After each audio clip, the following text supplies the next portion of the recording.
नमस्ते बच्चों। तो चलिए कंटिन्यू करते हैं अपन लास्ट लेक्चर से। तो मैंने आपको कुछ नोन फॉर्मूलेज बता दिया है पोटेंशियल के। अब जैसे ये भी पूछा जा सकता है आपसे, इसे एक क्वेश्चन के जैसे भी ले सकते हो, फॉर्मूले के जैसे भी। जैसे मैं आपसे पूछ रहा हूं potential due to a uniformly charged thin rod.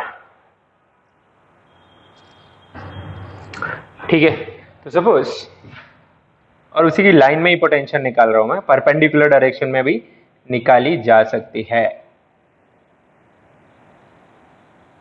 Suppose मेरे पास एक रॉड है, इसके पास चार्ज Q है और लेंथ L है। ठीक है, and it is uniformly charged. Let's consider it is positively charged uniformly. It's a rod. और मुझे चाहिए कि इसके एंड से किसी पर्टिकुलर पॉइंट P पे क्या पोटेंशियल है। तो आपके पास बहुत सारे रास्ते हैं, आप फील्ड की हेल्प से जा सकते हैं, यस, और आप पॉइंट चार्ज के हिसाब से भी जा सकते हैं। अब मुझे इस रॉड का उस पॉइंट पे फील्ड तो पता नहीं है, तो मैं जाऊंगा फिर चार्ज पॉइंट वाले आइडिया से। तो मैं क्या करूंगा, ये डिस्टेंस आपको दे दी गई है, एंड से किसी डिस्टेंस x पे आप निकालना चाहते हैं, तो आप यहाँ से कोई भी एक डिस्टेंस स्मॉल r लेंगे, ठीक है, और यहाँ पे एक चार्ज कंसीडर कर लेंगे dq, स्मॉल चार्ज dq। तो उसके लिए आपको इसे dr मानना पड़ेगा। I am using point charge idea. Potential तो स्केलर क्वांटिटी है, so what will be the potential due to this dq। सो लिख लेते हैं potential due to dq at point P. It will be very small potential dV. It is equal to 1 by 4 pi epsilon naught charge dq divided by the distance from it r. This is the formula you got. Just write dV is equal to 1 by 4 pi epsilon naught. dq को लिख सकते हो आप lambda, the linear charge density, which can be written as q by L, can also be written as dq by dr, so you can write it as lambda dr divided by r. You will integrate it and it will go from where to where? It will go from this, r will go from x to x plus L, yes, and you get the dv or the total potential you get.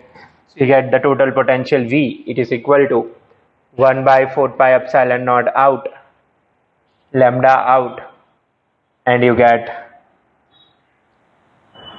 you left with 1 by r dr from x to x plus L. So the potential you get there is 1 by 4 pi epsilon naught into lambda ln of, direct कर दिया मैंने, x plus L by x.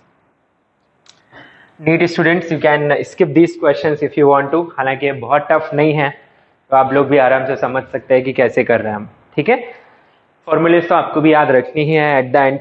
तो at any point x from its end, what is the potential due to this rod is, you got it as 1 by 4 pi epsilon naught lambda ln of x plus L by x. Okay, चलिए मैं आपसे एक छोटा सा सवाल पूछ लेता हूँ। ठीक है, तो मान लीजिए एक चार्ज पार्टिकल है, पॉजिटिवली चार्ज पार्टिकल, जो कि मैंने इस रॉड के एक एंड से रिलीज कर दिया, और रॉड भी पॉजिटिवली चार्ज्ड है। So what will happen, they will repel each other. So here is the question, मान लीजिए दिस इज द रॉड, ठीक है, charge Q, length L, and यहां से कोई डिस्टेंस x है, x डिस्टेंस पे एक चार्ज, इसका चलो मास है charge Q, it is released from rest from here. ठीक है, neglect gravity, rod is fixed, rod is fixed. Now it subsequently moves. So you have to tell me what is speed of this particle when it is at a separation 2x from the end of rod. कैसे करोगे? अच्छा, अब इसे कौन धक्का मार रहा है? The gravitational field of the rod. So gravitational field at any point is applying a force on it, and that force will be equal to Q into E. So it is doing work on this particle, isn't it? So what will you use? You will use work energy theorem on small q. So work done by field एक ही isn't है, is equal to kinetic energy final minus kinetic energy initial, इसे मैंने fix कर रखा है, ठीक है।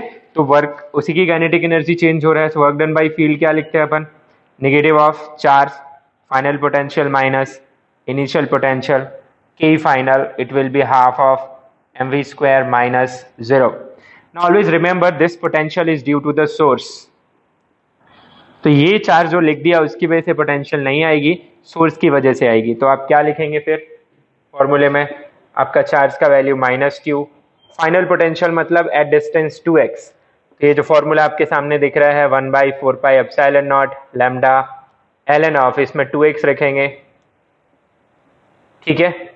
This term minus ये v फाइनल हो गई minus 1/4 pi epsilon naught lambda ln of x plus L by x is equal to half of m into V square and you will solve it. तो point here is कि जरूरी नहीं है कि आपको ये फॉर्मूला याद हो, तो आपको आना चाहिए कि how to derive potential formula so that you can solve such questions, okay. So anyway अभी तो इसे अपन कर ही सकते हैं।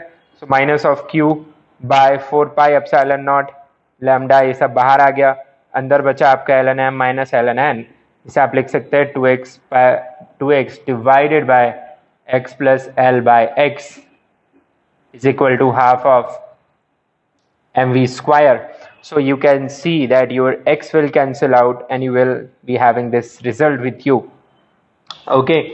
and negative को आप अंदर ले जाइए, don't worry. So q lambda divided by 4 pi epsilon naught, negative अंदर जाएगा तो ये टर्म रेसिप्रोकेट हो जाएगा, so you'll get twice of x plus twice of l divided by twice of x plus l, और साथ में इधर कौन सा टर्म और आ जाएगा आपके पास, 2m का टर्म और आ जाएगा और उसका हो जाएगा square root, it will be your v. This is the answer. So what is the learning in this situation is that you should be able to handle potential due to a given charge configurations. तो जो standard configurations हैं वो हमने derive कर लिए हैं, उनके formulas आपको याद रखने हैं.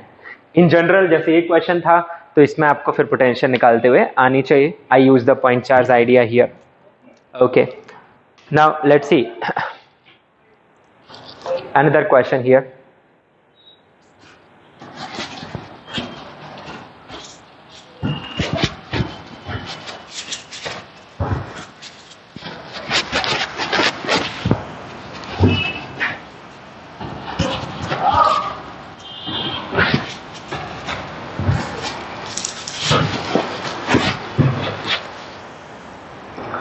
जैसे सपोज आपके पास एक रिंग है, इट्स ए क्वेश्चन, एक रिंग है,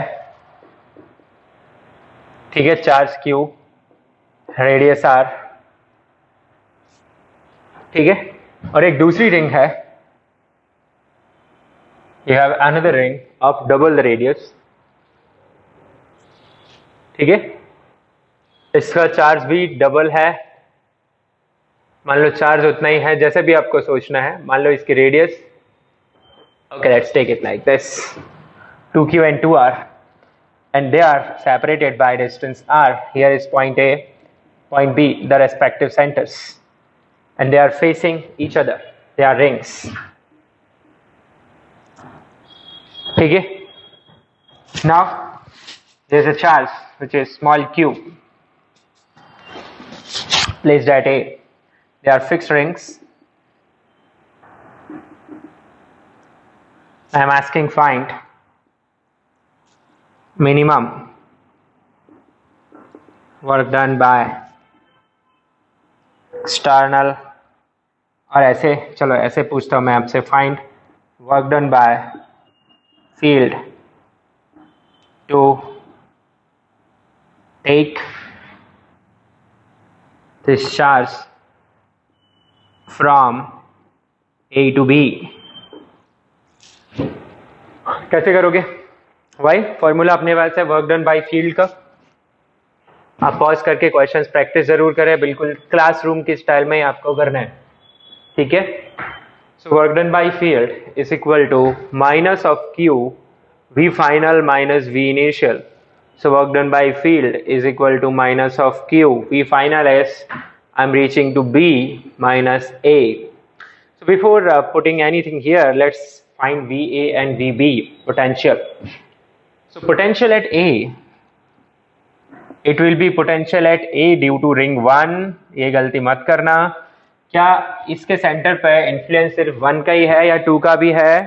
2 का भी है. This is my ring 2, this is my ring 1. Okay, so both will produce potential at both the points. So potential at A due to ring 2. So right. अब ring 1 के लिए A centre है ना? Formula of potential due to a ring is 1 by 4 pi epsilon naught q divided by root over r square plus x square. तो centre पे निकालना है तो x को 0 रख सकते हैं. तो ये आ जाएगा मेरे पास 1 by 4 pi epsilon naught q divided by root of r square plus x square. x is 0 क्योंकि वो इसका सेंटर है, तो सीधा सीधा q by r आ जाएगा. ठीक है, plus 1 by 4 pi epsilon naught. To make the question even more calculation intensive, इसे माइनस कर लीजिए. ठीक है, चेंज चार्जेस पे -2q कर लीजिए, तो आपको ये मिल जाएगा -2q डिवाइडेड बाय, देखिए मैंने माइनस फॉर्मूले में पुट किया है. But point A is a point on the axis of this ring. कितनी डिस्टेंस पे है फ्रॉम सेंटर? r डिस्टेंस पे. तो ध्यान रखें, रूट ऑफ इसका रेडियस खुद कितना है? 2r माइनस x की वैल्यू कितनी है? r. You got this. So solve carefully. So I'm taking this term out. 1 by 4 pi epsilon naught q by r. I'll get 1 minus 2 divided by, क्या मिलेगा आपको? 4 में से 1 गया 3, root of 3. So this is potential at A. पहली गलती तो यही करने वाले हैं लोग, है ना, कि वो A पर जो पोटेंशियल लिखेंगे वो सिर्फ A की वजह से लिख देंगे, जबकि वहां किसकी वजह से भी पोटेंशियल आएगी? B की वजह से भी.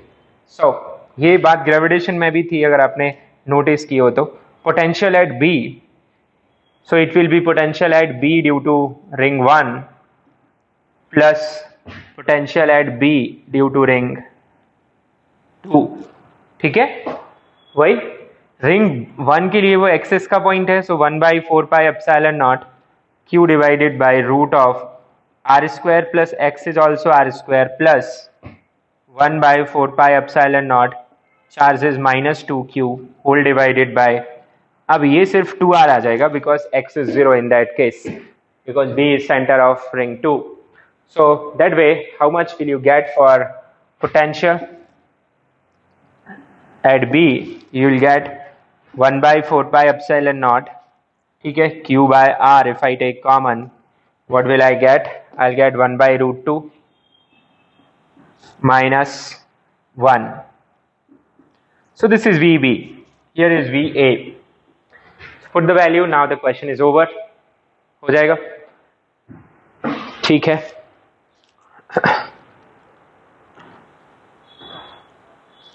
Now see this question. Next one.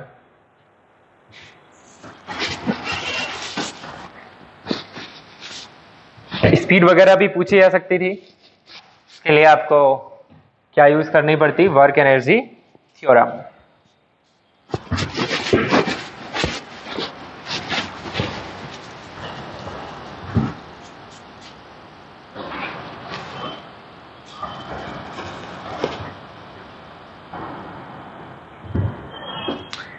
ठीक है, अब इसे एज ए फॉर्मूले की तरह ही लीजिए जो मैं आपको डेरिवेशन करा रहा हूं.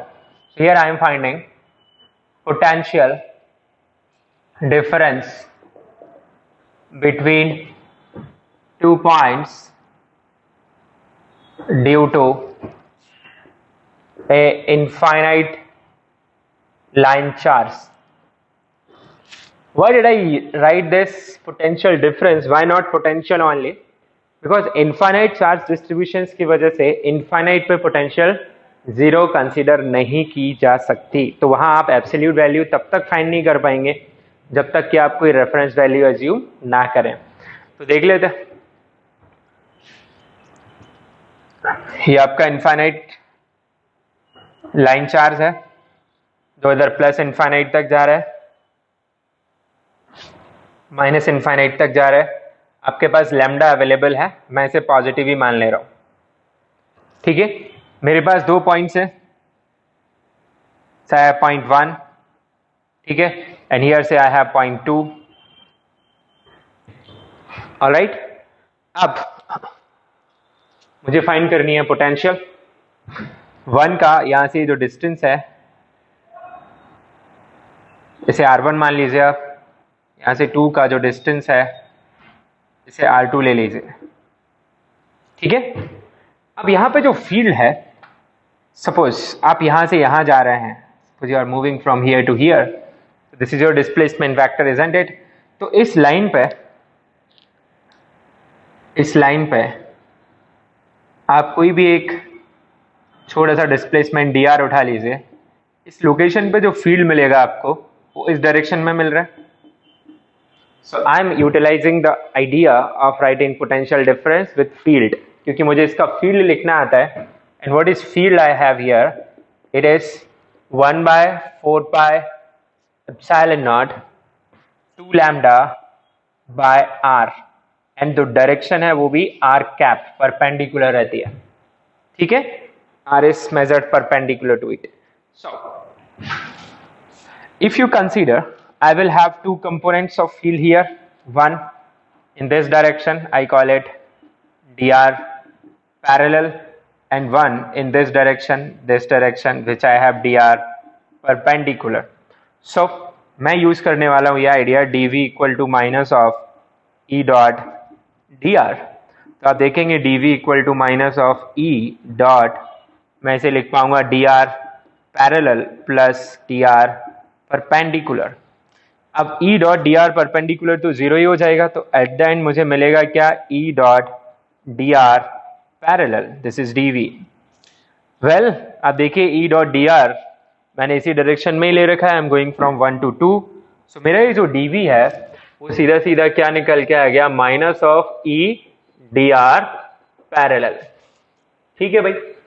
तो रख देते हैं वैल्यू, सो dv आ गए मेरे पास माइनस ऑफ e किसी भी r पे, पैरेलल तो यही रहेगा आपका, सो दिस इज एनी r। इस पे आप फील्ड लिख रहे हैं, सो you'll get field as 1/4 pi epsilon naught 2 lambda by r into dr, और dr में भी पैरेलल पे लिमिट जाएगी सिर्फ और सिर्फ।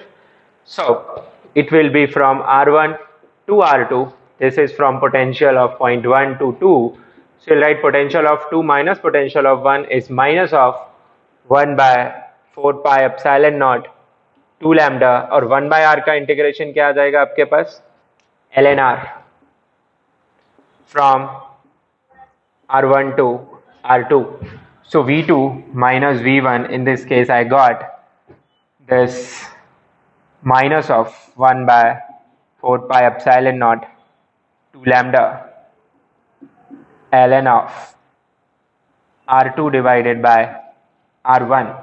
अब इट्स योर चॉइस, आप इसे ऐसे याद रखना चाहते हैं या फिर आप इसे ऐसे याद रखना चाहते हैं, v2 minus v1 is equal to 1/4 pi epsilon naught 2 lambda ln of r1 by r2, it's your choice, ठीक है। माइनस अंदर ले जाना चाहते हैं या फिर बाहर ही याद रखना है, बट आप इसे याद रखने वाले हैं। So you got this potential difference from point 1 to 2 in case of this infinitely long wire, okay. कोई भी पॉइंट 1 यहाँ से r1 डिस्टेंस पे है, 2 यहाँ से r2 डिस्टेंस पे है। आप ये बात लिख सकते हैं कि in this case you can not define absolute value of potential, as potential at infinite cannot be considered as zero, ठीक है। अब ध्यान से सुनना, मैं आपको बोल दूं कि एक चार्ज पार्टिकल है जो एक r1 डिस्टेंस पे रिलीज किया, थोड़ी देर बाद उसकी डिस्टेंस r2 हो गई वायर से, बताओ उसकी काइनेटिक एनर्जी कितनी होगी या स्पीड कितनी होगी, तो खत्म हो गया क्वेश्चन। क्या करोगे, work energy theorem, so work done by field is equal to k final minus k initial। how will you write work done by field, minus of q into v final minus v initial। you know how to write the potential difference, simply you can write your answer, okay। so let's move forward and see the potential difference due to a infinitely long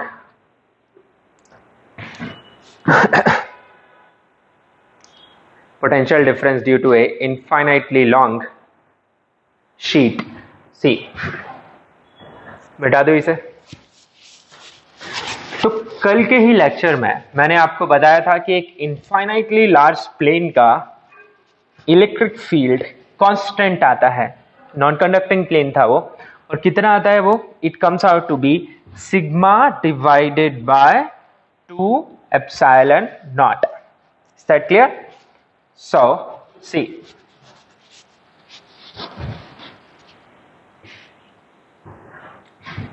तो अभी हम देखने जा रहे हैं potential difference due to infinitely long non conducting, मैं बार बार non conducting लिख रहा हूं, आपको समझाऊंगा क्यों, प्लेन और शीट, कुछ भी लिख सकते हैं आप, ठीक है।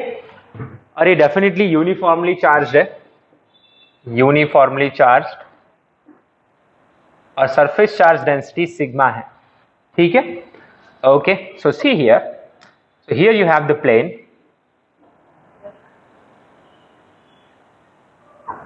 आपको दूसरी सरफेस से कुछ नहीं लेना देना है, जो सरफेस आप देख पा रहे हैं उसी सरफेस की मैं बात कर रहा हूं। यहाँ पे इसकी सरफेस चार्ज डेंसिटी आपको सिग्मा दी गई है।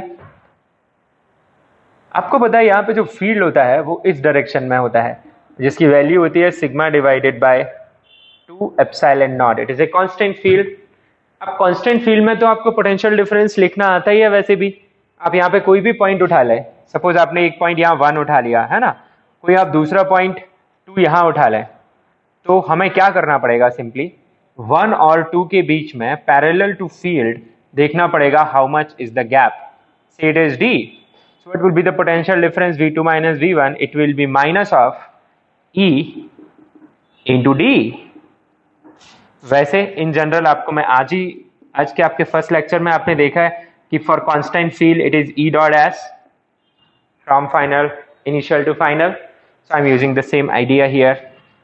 और E आपको पता ही है sigma divided by 2 epsilon naught, तो यहाँ पे क्या आ जाएगा आपके पास, sigma divided by 2 epsilon naught into R parallel, और द पैरेलल टू फील्ड, जो सेपरेशन है 2 पॉइंट्स के बीच में, ठीक है। Okay, now let us see a question here, very simple question I want to ask you.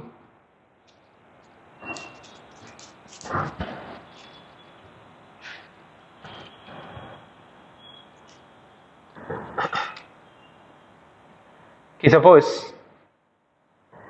This is the radial direction you have, यहाँ पे मैंने एक पॉइंट 1 ले लिया और यहाँ से कोई दूसरा पॉइंट 2 ले लिया, और जो कितने एंगल पे आ रहा है, it is at certain angle of 37 degrees, ठीक है। और इनके बीच का ये जो सेपरेशन है, सपोज मैंने आपको कुछ 10 मीटर दे दिया, या इसको आप L ले लीजिए, दिस इज L। तो can you tell me what is V2 minus V1, potential difference between 1 and 2? Yes you can, क्योंकि जो रेडियल डायरेक्शन है उस डायरेक्शन में फील्ड है, तो आपको पता है V2 minus V1 it will B minus of E dot S, इसे आप minus of E into S parallel लिख सकते हैं। सो और S cos थीटा भी लिख सकते हैं। So your S parallel is this is your S parallel, so it is L cos 37। सो क्या आ जाएगा आपके पास, V2 minus V1 minus of sigma divided by 2 epsilon naught into L cos 37, that you can write 4 by 5. So 4 sigma L divided by 5 and 10 epsilon naught. So it will be your V2 minus V1. ठीक है, तो ये आ जाएगी आपकी potential difference due to a infinitely long plane. अब इस potential difference का यूज क्या है, to find work done. Work done का यूज क्या है, so that you can find speeds at different points. Okay, well, you can continue.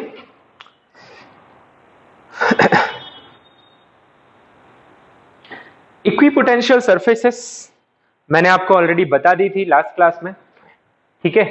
बस एक दो पॉइंट और हैं उससे रिलेटेड, वो हम अच्छे से लिख लेते हैं आज। तो इसको नोट करने के बाद इक्विपोटेंशियल सरफेसेस के ऊपर एक नोट लिखेंगे।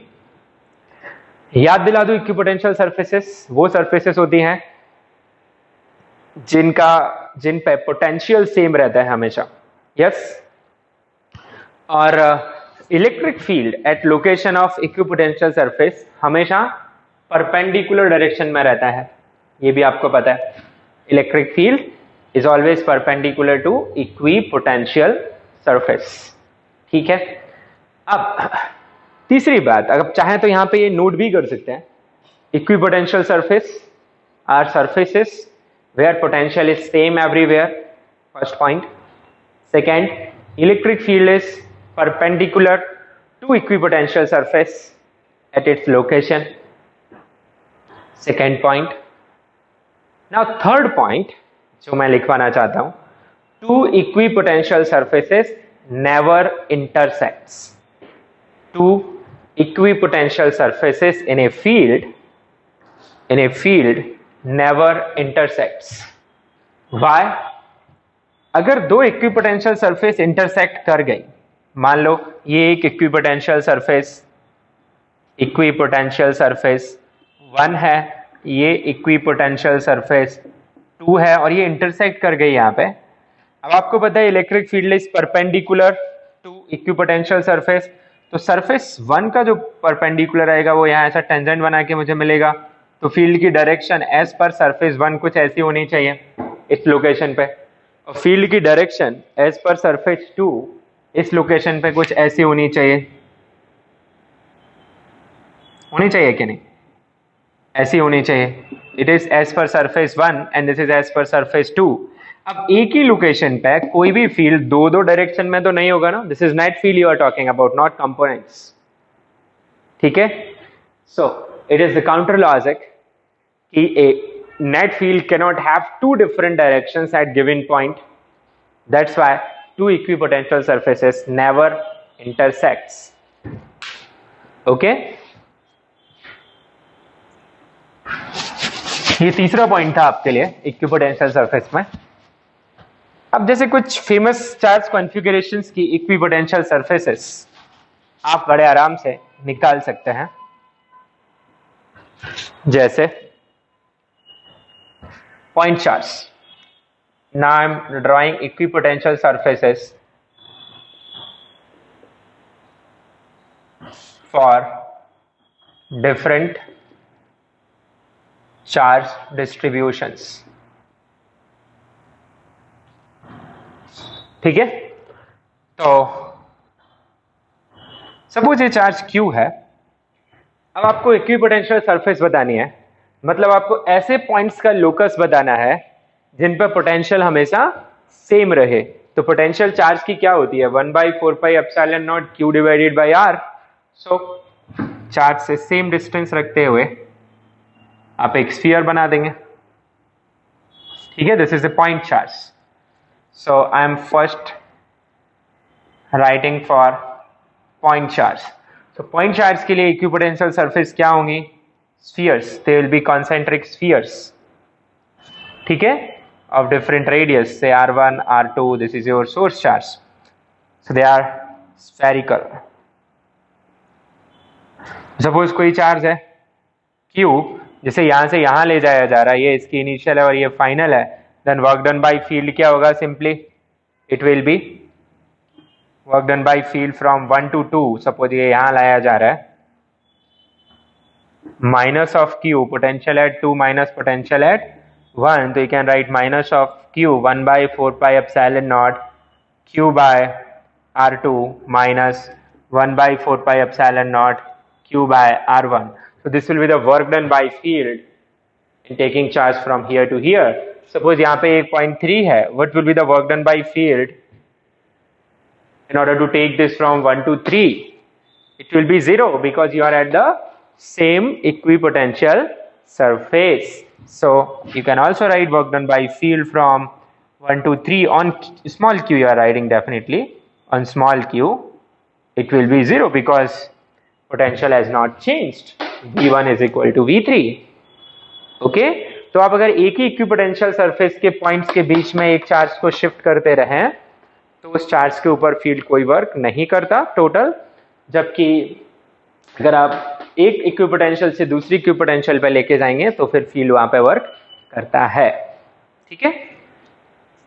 चलिए, ये तो वही पॉइंट चार्ज के लिए। तो पॉइंट चार्ज के लिए इक्विपोटेंशियल सरफेसेस कैसे आ रहे हैं आपके पास? Concentric spheres. Suppose infinite line charge के लिए, इनफाइनाइट लाइन चार्ज, उसके लिए इक्विपोटेंशियल सरफेसेस आपने देखा, उसका जो पोटेंशियल है वो किस पर डिपेंड कर रहा था? Distance R from this. Yes, तो यहां से कोई भी आप डिस्टेंस अगर आर उठा लेंगे, यहां पोटेंशियल सेम रहेगी, same everywhere, same everywhere. So what it will B? It will be a cylinder. So equipotential surface for infinite line charge is a cylinder having line charge as axis of cylinder. ठीक है? Now equipotential surfaces for infinitely long plane, infinite plane. So it's a infinite charged plane. अच्छा, एक और fact verify कर लो। Electric field is perpendicular to equipotential surface. So how is the electric field of point charge? It is radially outward, and you can check, you pick, this will be perpendicular to both the equipotential surfaces. Yes, here how is the electric field of infinitely line charge? It is perpendicular to itself. So again you can check, it is perpendicular to the surface. Now this is infinitely long plane. इसका field कैसा होता है? इसका field होता है perpendicular to this. Yes, this is the field. It is infinitely long. तो इसका जो इक्विपोटेंशियल सरफेस होगा वो कैसा दिखेगा? Equipotential surface will be a parallel plane, a plane which is parallel to this. This will be equipotential surface, this will be equipotential surface. ठीक है, तो ये होगी इसकी equipotential surface. It will be a parallel plane. और ये बात आप नोट कर ले कि if a charge is moved on equipotential surface, then work done by field is 0. ठीक है,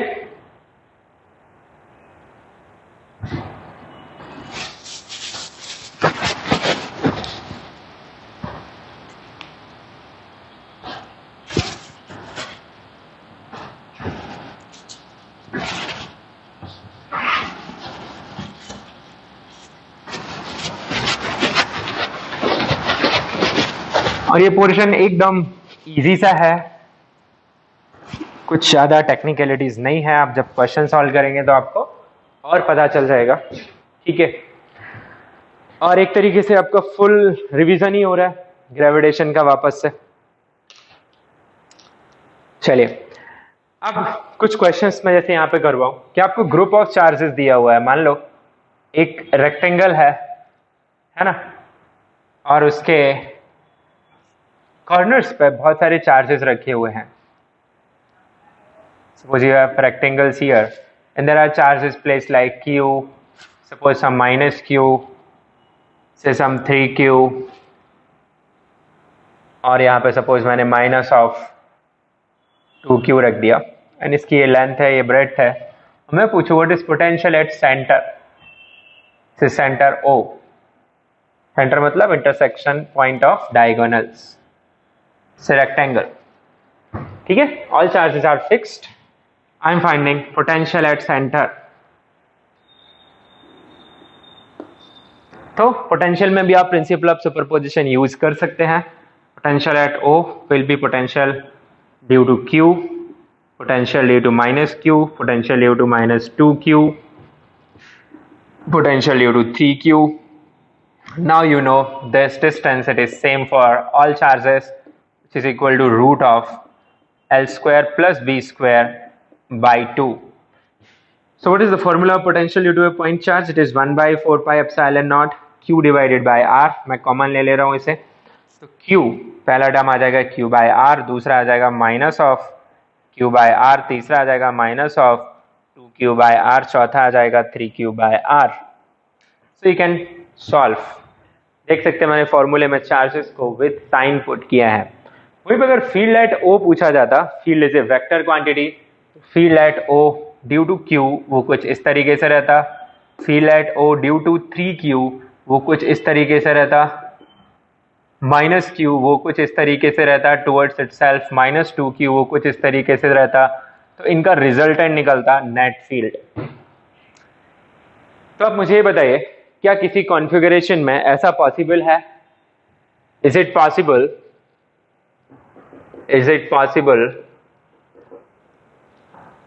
to have first combination E0 V0 at a point, दूसरा E00 V0 at a point, तीसरा say 0 V00 at a point, चौथा E00 V00। So it's a simple question I am asking to you कि किसी भी field में मान लो graph बहुत सारे चार्जेस प्लेस्ड हैं और किसी एक पर्टिकुलर कोई आप ऐसा पॉइंट ढूंढ सकते हैं वहां पे जहां पे कि E0 हो और VB0 हो। क्या ऐसा पॉइंट ढूंढ सकते हैं? You have the choice to change your charge configuration. मैं एब्सोल्यूट पूछ रहा हूँ, क्या ये पॉसिबल है कि किसी पॉइंट पर फील्ड जीरो हो और वहां पोटेंशियल भी जीरो हो, फील्ड जीरो ना हो पर पोटेंशियल जीरो हो, फील्ड जीरो हो पर पोटेंशियल जीरो ना हो, दोनों ही जीरो ना है? तो देखो मुद्दे की बात, दोनों ही जीरो नहीं है, ये तो बहुत ही इजी कॉम्बिनेशन है। जैसे ये जो एग्जांपल आप मैंने बनाया हुआ है, यहाँ पर ना तो फील्ड जीरो है पॉइंट ओ पे और ना ही पोटेंशियल जीरो है, so it is very very much possible. ठीक है, नाउ फर्स्ट पॉइंट दोनों जीरो हो तो पोटेंशियल को जीरो करने के लिए आपको टोटल चार्ज जीरो कर दो। जैसे रेक्टेंगुलर कॉन्फ़िगरेशन है यहाँ पे, तो आप एक ऐसा रेक्टेंगल सोच लो जिसमें टोटल चार्ज जीरो हो, है ना। यहाँ पे Q, यहाँ पे भी से Q, यहाँ पे -Q और यहाँ पे -Q। सो इस कॉन्फ़िगरेशन में सेंटर पे पोटेंशियल जीरो है और बच्चों फील्ड जीरो नहीं है। चेक कर सकते हैं, क्योंकि इधर बनेगा फील्ड का कंपोनेंट और इधर बनेगा, so net field is not zero, however potential is zero. Okay, so this is verifying which situation, V0 but E not zero, so this is also possible. Now you change it a little, you just think of this situation कि हम charge total अब भी zero रखें पर ऐसे रख दें कि अपोजिट वाले चार्जेस एक दूसरे के फील्ड को कैंसिल भी कर दें, मतलब माइनस माइनस क्यू और क्यू एंड क्यू इस तरीके से रख दे और ये पॉइंट O है, तो आप चेक कर पाएंगे कि प्लस क्यू का फील्ड इधर, प्लस क्यू का फील्ड इधर, माइनस क्यू का इधर, माइनस क्यू का इधर। तो इस केस में फील्ड एट O भी जीरो है एंड पोटेंशियल एट O भी जीरो है। मतलब क्या भी पॉसिबल है, this is also possible to have field zero and potential zero. Now the question arises, is it possible to have field zero but potential not equal to zero? So I leave this as question to you. Think and answer. क्या third का कोई situation आप सोच सकते हैं जहां पर field zero हो और पोटेंशियल जीरो ना हो? आज ही बताया मैंने आपको पहले लेक्चर में ऐसा situation. Think, I'm still waiting. I'll wait for your answer of this question. चलिए बात कर लेते हैं अपन potential energy of system of charges, how to define potential energy.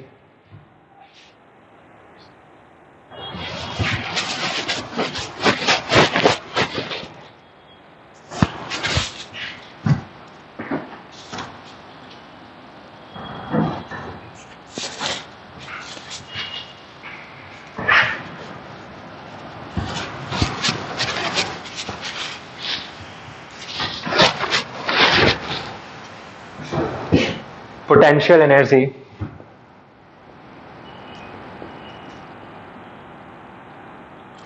of system of charges. हमेशा ध्यान रहे पोटेंशियल एनर्जी किसी एक चार्ज की हो ही नहीं सकती है, पोटेंशियल एनर्जी हमेशा सिस्टम ऑफ चार्जेस की ही होगी। क्योंकि पोटेंशियल एनर्जी के लिए क्या चाहिए आपको, पहली बात कोई एक सोर्स होना चाहिए और दूसरा टेस्ट होना चाहिए, दोनों का ग्रुप का होता है potential energy. Potential due to a charge हो सकता है, field due to a charge हो सकता है, पर potential energy of a charge नहीं हो सकती। पोटेंशियल एनर्जी हमेशा सिस्टम ऑफ चार्ज की ही होगी।